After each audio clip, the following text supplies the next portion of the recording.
Le 22 décembre 1971, Kurt Waldheim est élu secrétaire général des Nations Unies et il prend ses fonctions le 1er janvier 1972.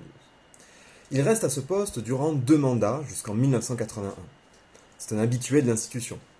Diplomate de carrière, il est nommé en 1955 observateur permanent de l'Autriche auprès de l'Organisation des Nations Unies, puis quelques mois plus tard, après l'adhésion de son pays à cette organisation, chef de la mission autrichienne jusqu'en 1956. Il y revient ensuite comme représentant permanent de l'Autriche auprès des Nations Unies de 1965 à 1968 et exerce le poste de ministre des Affaires étrangères autrichien de 1968 à 1970. Dès son départ du gouvernement, il retourne à son poste de représentant permanent à New York pour préparer son élection. Plusieurs crises internationales marquent son mandat de secrétaire général des Nations Unies. Il est très actif au Moyen-Orient, où il participe à la mise en place des opérations de maintien de la paix en Égypte et à la résolution du conflit israélo-palestinien. Il est aussi engagé pour une résolution pacifique de la situation à Chypre, dans le conflit entre les communautés turques et chypriotes grecques. Jusque-là, rien d'anormal dans l'activité d'un secrétaire général des Nations Unies. Son mandat se termine en 1982, avec l'espoir déçu de ne pas être renouvelé pour un 3e mandat. La Chine souhaitait en effet qu'une personnalité issue du tiers-monde lui succède, et c'est chose faite avec l'élection de Javier Pérez de Cuellar, de nationalité péruvienne, élu de 1982 à 1991. Le parcours de Kurt Waldheim, plus haut diplomate mondial, prend pourtant un autre tournant. En 1986, il se présente aux élections présidentielles autrichiennes.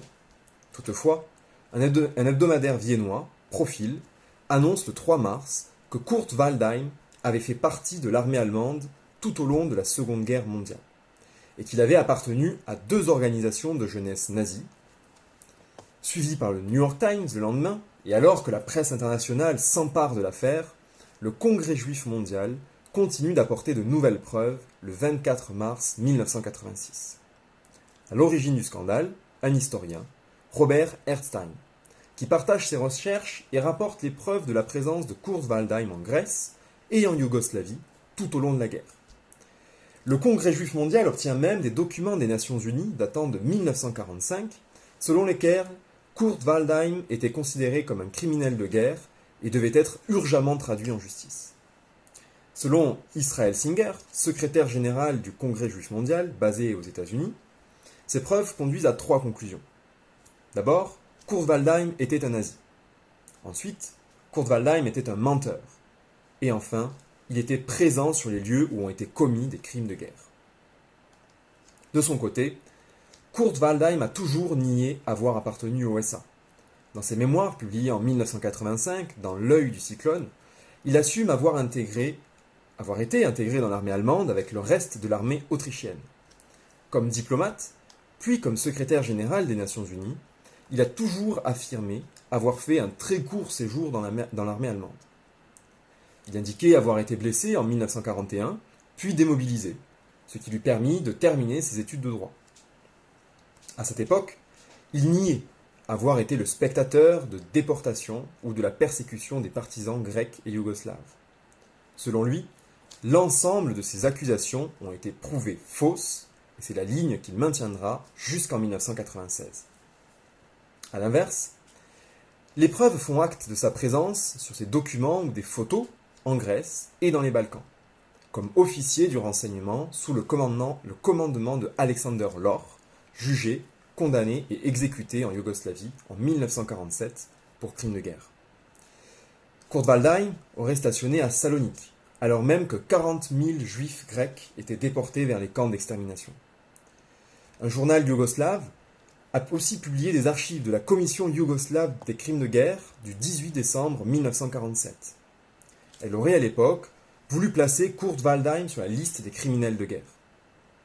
Le 18 mai 1986, le journal The Observer affirmait aussi que l'unité allemande de contre-espionnage à laquelle appartenait Kurt Waldheim interrogeait les commandos britanniques capturés dans les Balkans avant de les envoyer devant un peloton d'exécution. La réponse de Waldheim en 1986 est aussi glaçante que limpide. Savoir n'est pas un crime. En outre, sa manière d'aborder avec ambiguïté les actions de l'armée allemande a séduit une partie des Autrichiens. Sans jamais prendre parti pour les nazis, il n'a jamais condamné explicitement les exactions et a toujours cherché à remettre dans leur contexte les événements auxquels il a pu participer. Parlant de guerre brutale, il accepta avoir joué un rôle normal de jeune officier pour justifier la présence de sa signature sur des documents liés aux crimes commis dans les Balkans, ou, je cite, de n'avoir pas fait plus que des milliers d'Autrichiens dans ces temps difficiles. Ces révélations, ainsi qu'une pétition signée par 600 personnalités publiques pour lui demander de se retirer de l'élection présidentielle, n'empêcha pas sa victoire à 53,9% des suffrages en 1986. C'est un mandat qu'il occupa jusqu'en 1992. Pire, elles ont marqué un retour d'une forme de discours antisémite, voire complotiste. Il dénonçait lui-même la campagne d'un petit groupe très influent de personnes, ou même parfois des communistes.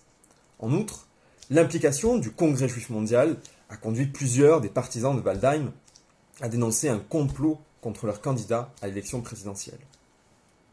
Plus que tout, elle mit les Autrichiens face à leur passé. Eux, désignés comme les premières victimes du nazisme, voyaient 40 ans plus tard faire surface l'implication de leurs dirigeants actuels dans les crimes du passé.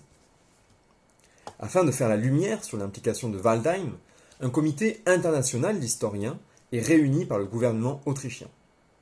Il a rendu ses conclusions en 1988 et n'a trouvé aucune preuve de l'implication personnelle de Waldheim dans les crimes de guerre, tout en le considérant moralement coupable. Les révélations ont mis l'Autriche au banc des nations durant tout le mandat présidentiel de Waldheim. Dès 1987, le Congrès des États-Unis a placé Kurt Waldheim sur la liste noire et lui a interdit l'accès à son territoire. Et ce, même en sa qualité de président. Par ailleurs, il n'a reçu aucune invitation de la part des pays du bloc de l'Ouest et n'a effectué que quelques visites diplomatiques au Vatican ou dans les pays arabes. Ces résurgences du passé ont évidemment choqué l'opinion publique autrichienne. Elle révéla la tension qui pouvait exister entre les personnes qui avaient vécu la guerre et qui préféraient oublier et laisser cette époque derrière eux, et une jeunesse prête à revenir sur l'Anschluss, l'annexion de l'Autriche par l'Allemagne, et les exactions commises par les Autrichiens. En définitive, Kurt Waldheim semblait bien représenter l'état d'une société en transition à laquelle on avait donné le statut de victime du nazisme et qui s'est vu peu à peu reconnaître une part de responsabilité. Et si celle de Kurt Waldheim n'a finalement jamais été totalement établie, on ne peut que lui reprocher ce manque de transparence sur son passé. Il l'a caché jusqu'en 1986, et même après les révélations, il n'a pas souhaité dévoiler toute la vérité, renonçant là, par là même, au devoir de mémoire qui s'imposait. Dans un dernier ouvrage, intitulé La Réponse, publié en 1996, il a reconnu avoir commis une erreur en passant sous silence ses activités dans l'armée allemande. En revanche, il y affirme à nouveau être au-dessus de tout soupçon et n'avoir pas eu connaissance de la déportation des Juifs de Salonique. L'Organisation des Nations Unies n'a pas non plus cherché à ressasser le passé de son ancien secrétaire général. Elle n'a pas fait le choix de la transparence sur cette personnalité. Ainsi, sur la page de présentation de Kurt Waldheim sur le site internet de l'ONU, aucune information ne signale cette affaire ou ne laisse trace de son passé avant la fin de la guerre. Enfin, l'ouverture des archives de la CIA en 2001 a permis de révéler que l'agence, ainsi que les autorités yougoslaves et soviétiques, avaient connaissance des activités de Waldheim durant la Seconde Guerre mondiale, au moment de son élection comme secrétaire général des Nations Unies en 1971. Les États-Unis auraient-ils alors aussi une responsabilité pour lui avoir permis d'accéder au poste de secrétaire général des Nations Unies ? Cela reste à déterminer.